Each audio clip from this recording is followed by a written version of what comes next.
Hello guys, welcome back again. I am Abdul Sattar Ali from ISH English Academy, and in this video I just want to teach you few important words. Okay, and how will you use and with Hindi meaning. Okay, so without wasting any time, so let's begin the start class. Okay, now and first word is here destroy. DESTROY, destroy. डेस्ट्रो का मतलब होता है तबाह करना, यानी नष्ट करना किसी भी चीज को. ठीक है. And PERHAPS, perhaps. कैसे बोलेंगे इसको? perhaps. perhaps का मतलब होता है शायद. ठीक है. अगला देखते हैं हम लोग SHADOW, शैडो. जब भी हमें किसी भी चीज की परछाई नजर आए या हमारी खुद की ही परछाई नजर आए तो उसे इंग्लिश में शैडो कहते हैं. अगला देखते हैं BRIDE, ब्राइड. ब्राइड का मतलब होता है दुल्हन.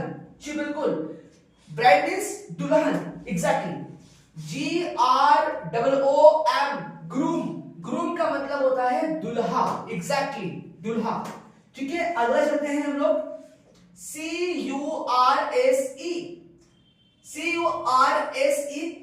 का है यहाँ पर कर्स.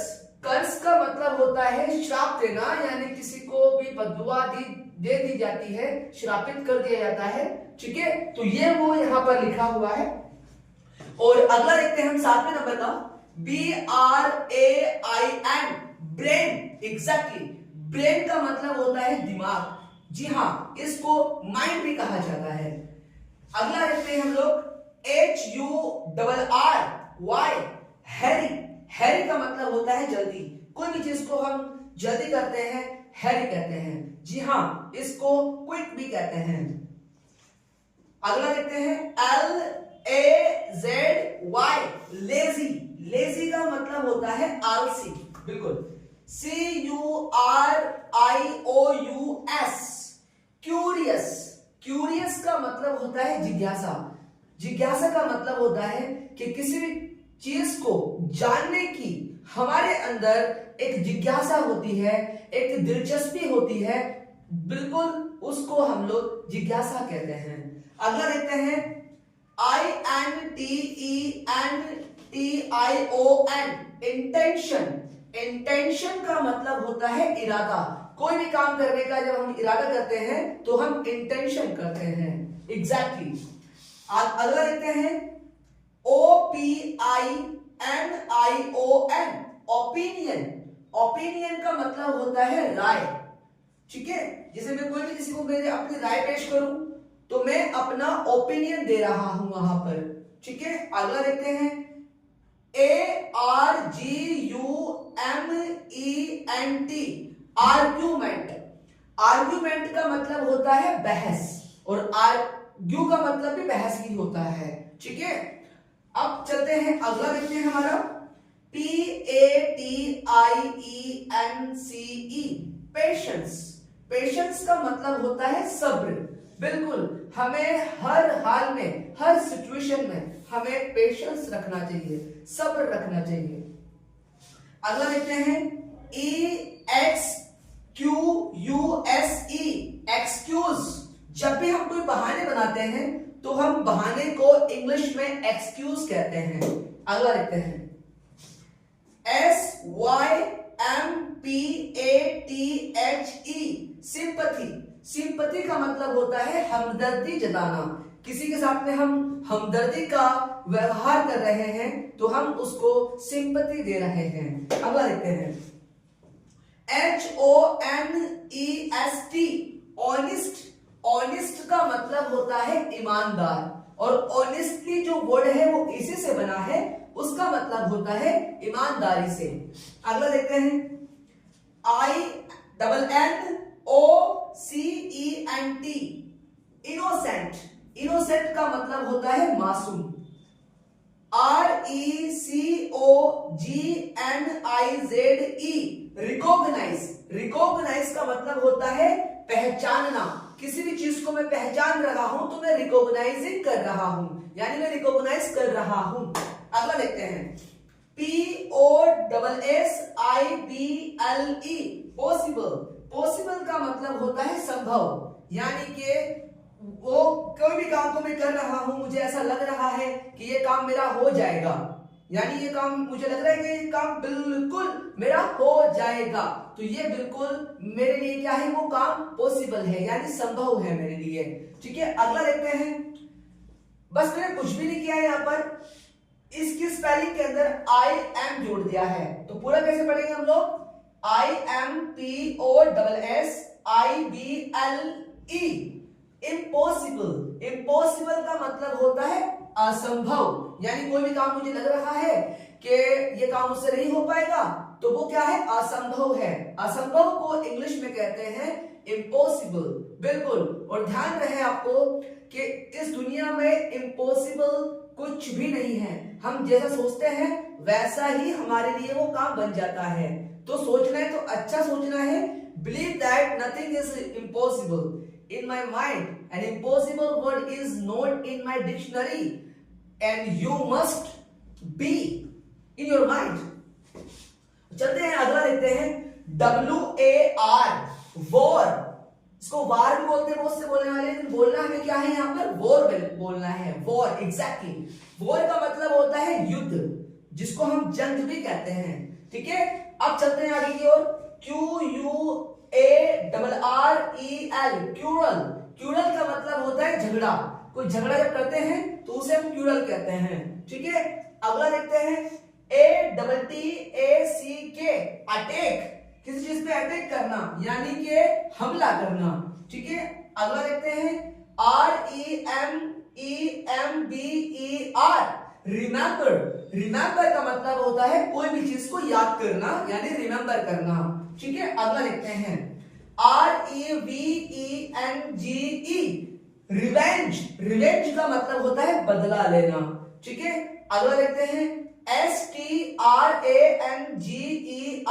स्ट्रेंजर। स्ट्रेंजर का मतलब होता है अजनबी। मान लो एकदम से यहां पर कोई आया और जिसको मैं जानता तक भी नहीं हूं, तो वो मेरे लिए क्या है, स्ट्रेंजर है यानी अजनबी है। अगला देखते हैं VAMPIRE, वैम्पायर। वैम्पायर का मतलब होता है पिशाच, पिशाच। ठीक है, यानी कोई भी हो, कोई डरावनी शक्ल किसी हो या डरावना शक्ल का सा हो, तो वो मेरे लिए क्या है, वैम्पायर है। जैसे लाइक हम उसको बोल सकते हैं कि भूत वाली कैटेगरी का हो सकता है, जिसके दांत बड़े बड़े से हो, एक डरावनी शक्ल का हो। ठीक है ना, अब चलते हैं आगे। अगला देखते हैं हमारा DEMON, डिमोन। डिमोन का मतलब होता है राक्षस। ठीक है, और अगला देखते हैं GHOST, घोस्ट। घोस्ट का मतलब होता है भूत, बिल्कुल। ठीक है, अब चलते हैं, अगला देखते हैं RIFT, रिफ्ट। रिफ्ट का मतलब होता है दरार, जो दीवारों में जो दरार जो आपने देखी होगी, एग्जैक्टली बिल्कुल मैं उसी की बात कर रहा हूं, उसको रिफ्ट कहा जाता है। अगला देखते हैं WORSHIP, वर्शिप। वर्शिप का मतलब होता है पूजा करना। ठीक है, पूजा पाठ करना, इसको प्रे भी कहा जाता है, PRAY, प्रे भी कहा जाता है। अगला देखते हैं हम लोग TEMPLE, टेम्पल। टेम्पल का मतलब होता है मंदिर। ठीक है, अगला देखो PEACE, पीस। पीस का मतलब होता है शांति। ठीक है, और हमें हमेशा दिमाग में शांति बनाए रखना जरूरी है। चलो आगे देखते हैं DELICATE,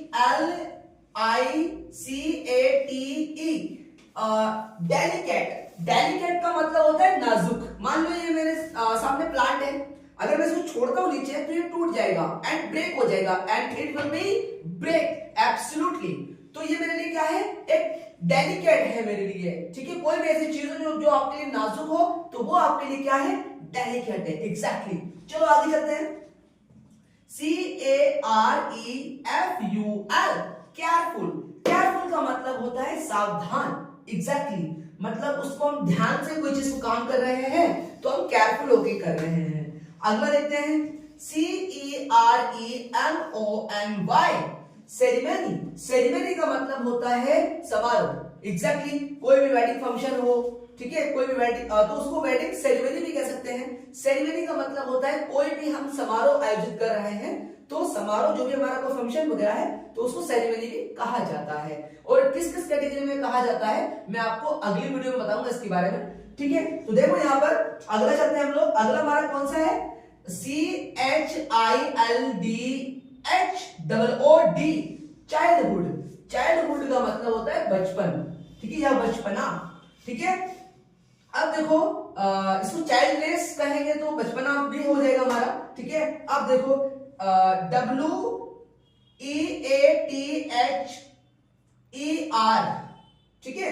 वेदर, वेदर का मतलब होता है मौसम, ठीक है। अब अगला देखते हैं NATURE, नेचर। नेचर का मतलब होता है प्रकृति, यानी कोई भी चीज, कुदरती जो चीजें होती हैं उनको हम नेचर कहते हैं और हिंदी में प्रकृति कहते हैं। अगला देखते हैं ENVIRONMENT,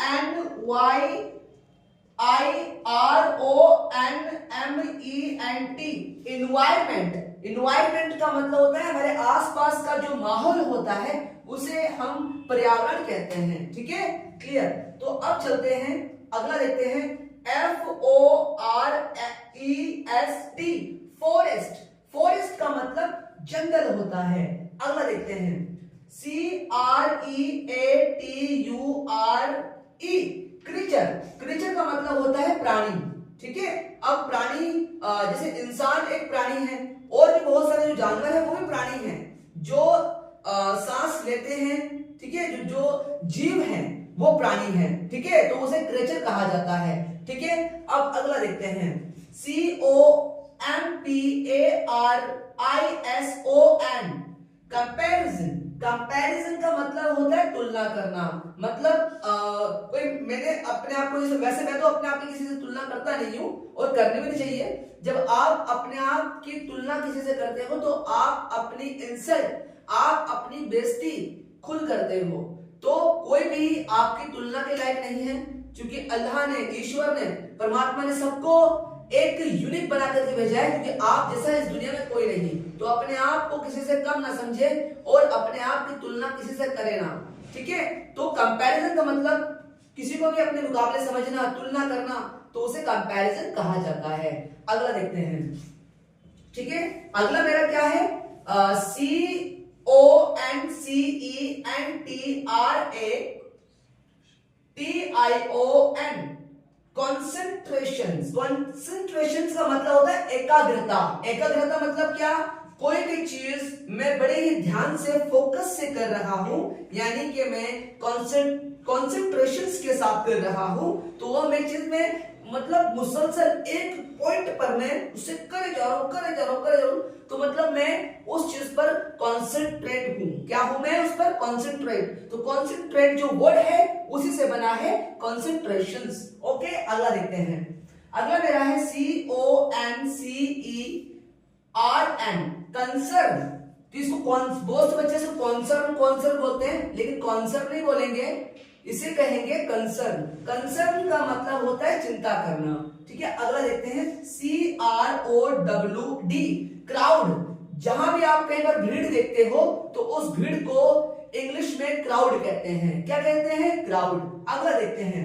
अगला मेरा वर्ड है VICTORY, विक्टरी। विक्टरी का मतलब होता है जीत। बिल्कुल ठीक सुना आपने। If you want to become a king, and first of all, and you have to get victory. Okay, so now and अगला देखते हैं PROTECT, प्रोटेक्ट। यानी कि प्रोटेक्ट का मतलब होता है रक्षा करना। मान लो मैं इस पौधे को बचा रहा हूं, ठीक है, तो मैं इसकी रक्षा कर रहा हूं। ऐसे ही मैं किसी इंसान को बचा रहा हूं तो मैं उसे प्रोटेक्ट कर रहा हूं। प्रोटेक्ट वर्ड से ही बना है प्रोडक्शंस। ओके, चलते हैं अगला देखते हैं। अगला मेरा है DESIRE, डिजायर। जो भी हमारे अंदर जो इच्छाएं होती हैं, ठीक है, उसको इंग्लिश में डिजायर कहा जाता है. So thank you so much guys. I am Abdul Sattar Wali and I am going to finish my talk here and we'll meet again in the next video. Still, thank you so much. Keep watching ISH English Academy.